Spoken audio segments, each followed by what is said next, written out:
Então, muito bom dia a todos. Vamos dar início aí ao nosso webinário a respeito sobre o NFP, né, que é a folha de pagamento não agrícola, né, a folha de emprego não agrícola dos Estados Unidos. Um dado bastante importante, né, que movimenta bastante o nosso mercado financeiro. E vamos saber aí o que tem de previsão e expectativa para essa semana referente à NFP do mês de maio. Maio não, é junho, desculpem. Bom, as folhas de pagamentos não agrícolas, elas medem a variação do número de pessoas empregadas durante o último mês aí de todas as empresas não agrícolas, né? O total de contas de folha de pagamento não agrícolas para cerca de 80% dos trabalhadores que produzem o produto interno bruto todo interno dos Estados Unidos. Ela é uma peça, na verdade, uma das mais importantes dos dados contidos no relatório de emprego, que é considerado aí oferecer a melhor visão geral da economia, né? As variações mensais e as revisões nas folhas de pagamento, elas podem ser bastante voláteis, né? A nossa perspectiva, né, uma previsão aí, como já foi o resultado de 559 aí, dentro do previsto, que era 278, tivemos um valor muito superior, né, na última divulgação, e agora nós temos uma previsão aí de 700 mil novos pedidos, né? Vamos ver o que vem a ser relatado. A gente tem aí em poucos minutos, né, esse relatório de empregos de junho, ele deve mostrar aí que cerca de mais ou menos 720 mil empregos foram adicionados aí à economia dos Estados Unidos no mês passado, enquanto a taxa de desemprego caiu aí para 5,6%. A recuperação nesse setor de lazer e hospitalidade, né, onde se concentrou aí a maior parte das demissões relacionadas à pandemia, ela permanecerá em foco aí importante para que os investidores, né, assim como os sinais de pressões salariais, que também continuam a crescer. Esse relatório, ele chega em um momento bastante crucial para a recuperação econômica e o futuro da política do Federal Reserve, né? Nós achamos que isso oferece aí uma grande chance de ter uma visão mais ampla sobre quais forças têm moldado e continuarão aí a moldar o mundo pós-pandêmico em que vivemos, né? É o caso simples aí, mais de 7 milhões de pessoas a menos aí estavam empregadas em maio, né, do que antes da pandemia, em uma economia em expansão, que também deve trazer a maioria delas aí de volta ao redil. Michael Pierce, que é da Capital Economics, ele publicou uma nota no início dessa semana e que nos fez bastante pensar, né, nos últimos dias. Ele descreveu que vê como o maior fator individual, né, que explica aí a escassez de mão de obra no momento, e ele põe em questão as aposentadorias. Ele diz o fator potencial maior que explica a escassez de mão de obra é o aumento das aposentadorias. Quase aí metade da queda de 3,5 milhões na força de trabalho, ela pode ser atribuída aí às aposentadorias, que argumentamos aí que provavelmente não seriam revertidas após a reabertura da economia. Os dados de aposentados monitorados pelo Fed de Dallas mostraram que, após um grande aumento inicial no início dos estágios da pandemia, as aposentadorias elas parecem ter se estabelecido em uma tendência nova e também mais alta. Em relação aí à tendência pré-pandêmica, os aposentados eles representam 0,6% da população a mais do que poderíamos ter previsto. E isso aí equivale a 2 milhões de trabalhadores, o que explicaria aí que mais da metade do atual déficit da força de trabalho, né? Durante meses, nos concentramos na diferença aí entre o número de empregos de fevereiro de 2020 e onde estamos hoje. E essa lacuna aí ela permaneceu teimosamente aí grande durante o mês de maio. Embora também, como destacou o Pierce, né, a redução no tamanho da força de trabalho, ela sugira de muitas pessoas de não voltar ao mercado. Em maio, o tamanho total da força de trabalho civil era de praticamente 160,9 milhões. Em fevereiro de 2020, era de 164,5 milhões. Nos últimos meses, nós discutimos aí a natureza intermitente dessa recuperação. E talvez isso seja, pelo menos uma parte, uma resposta às pessoas que esperávamos aí que nos reengajássemos totalmente nessa parte relacionada à economia, percebendo aí que seu tempo já havia passado. E é possível que, com muitos optando por se aposentar, o ritmo das aposentadorias ela seja mais lenta do que a média dos próximos anos, contribuindo aí para um crescimento mais rápido da força de trabalho, em média aí ao longo do período. E também é provável que isso aconteça em um período aí de muitos anos. Então, não será um fator significativo para reverter a escassez de mão de obra nos próximos meses. Uma ideia aí de longo prazo para ter em mente antes do relatório de hoje, né? Onde todos os olhos de hoje se voltam aí para esse relatório de empregos dos Estados Unidos, que são as folhas de pagamentos não agrícolas mensais. Os pedidos iniciais de auxílio-desemprego, eles caíram para 364 mil na semana passada, né, que mostraram, onde foi divulgado os dados ontem, né, o nível mais baixo desde o início da pandemia, mas ainda assim há mais de 11 milhões de americanos recebendo benefícios relacionados à pandemia. Espera-se que o NFP de hoje ele imprima em torno aí dos 709 mil pedidos, né? Mas, como sempre, a gama de estimativas ela é bastante ampla. Isso implicaria aí em uma melhora em relação aos 559 mil de maio, enquanto a taxa de desemprego ela deve cair de 5,8% para 5,6%, né? Embora conheçamos aí, o Fed sinalizou que não ignora, né, os riscos da inflação. Nós também devemos saber que o mercado de trabalho é um fator-chave para determinar o momento provável e o ritmo do aperto quando ele acontecer. Desde a última reunião do Fed, a equação para os mercados ela mudou ligeiramente e os rendimentos de 10 anos dos Estados Unidos eles são negociados em torno de 1,46% antes do relatório, enquanto os futuros de índices de ações dos Estados Unidos estão ligeiramente altos. Bom, ainda temos aí 4 minutos faltando para a divulgação de resultados. Vou convidar todos vocês a abrirem a sua plataforma, tá, de negociação. Hoje nós vamos operar 4 pares de moeda, tá?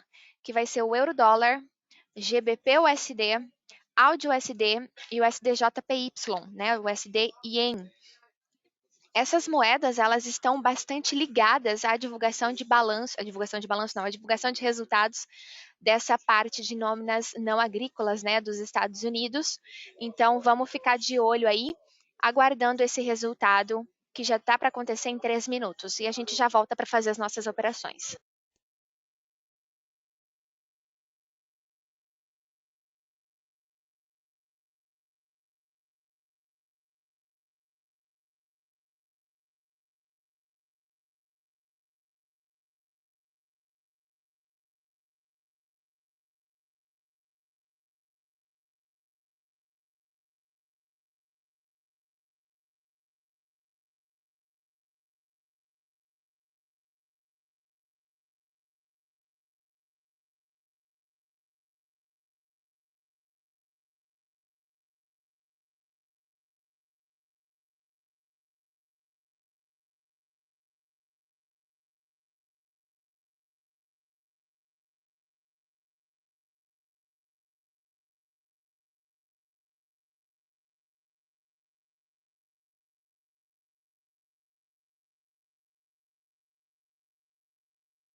Quero compartilhar mais uma ideia aí com vocês, né? Falando que o mercado ele claramente precisa aí de um número forte, né, para manter o seu humor otimista, já que a fraqueza surpreendente nos números de emprego ela não levaria também o Federal Reserve a fazer mais quando a inflação está aí parando aí em torno de 5%, né? preocupantes e nem mesmo certo de um pico. Ainda assim, após um final forte, né, do primeiro semestre do ano, também quero falar para vocês que o SP 500 ele iniciou o segundo semestre com a sua sexta alta consecutiva aí de fechamento na sessão anterior, em meio a uma alta de base ampla liderada pelo chamado valor ligado à economia, né, que são o campo de ações. O foco também muda, né? Porque a temporada de lucros do segundo trimestre e o progresso do projeto de lei de infraestrutura do presidente Joe Biden pode ajudar o mercado de ações também a manter o seu ímpeto. Então, a Câmara também dos Representantes dos Estados Unidos, né, controlada aí pelo Partido Democratas, aprovou ontem, né, um projeto de lei de infraestrutura hídrica, né, e também o transporte terrestre aí de 775 bilhões de dólares, o que os democratas veem como um passo inicial para essa revisão da legislação de infraestrutura com o Congresso, espera concluir também em setembro. Então, nas próximas semanas, os mercados eles olharão aí para as atas de reunião da política do Fed de junho, né, que oferecerá aí mais detalhes também sobre os formuladores de políticas, aí pensando sobre a inflação, redução dos títulos e taxa de juros em um momento em que a política monetária fácil aí parece estar em um ponto de inflexão em meio a uma economia americana também em expansão. Bom, já deu o horário, saiu positiva o nosso resultado, tá? Nós tivemos aí um aumento para 850 mil, então algo a favor do dólar, tá? Vocês podem ver já essa vela enorme. Vamos entrar com uma venda em euro-dólar, tá? Euro-dólar. Vocês podem colocar uma venda aí. E já vamos deixar o nosso take profit a 1,1798. 1,1798, venda. Vamos operar agora Libra-dólar. Também uma venda. Com o nosso take profit a 1,3731.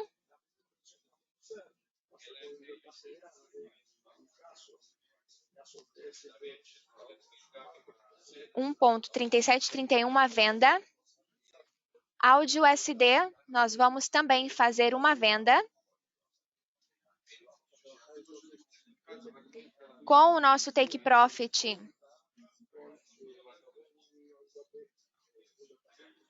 a 0,7449.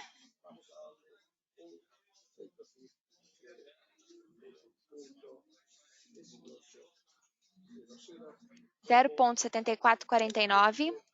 E por último, USD Yen, nós vamos fazer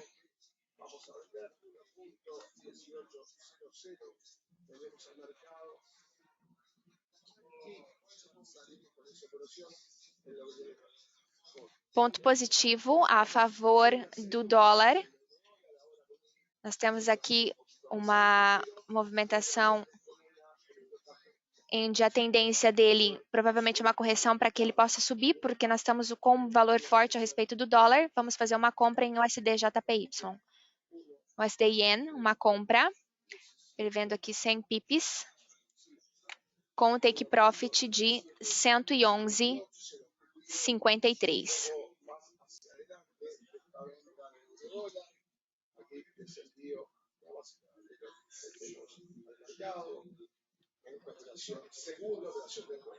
Vou colocar os take profits para vocês aqui no chat.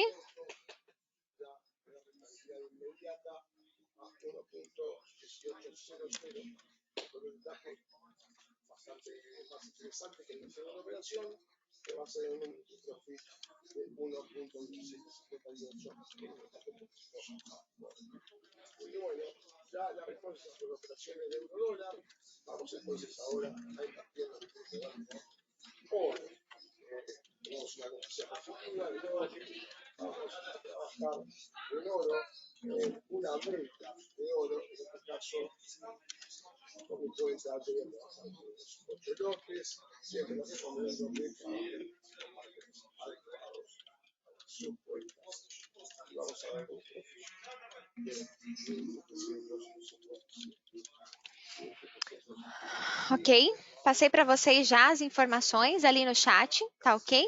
Alguém tem alguma dúvida?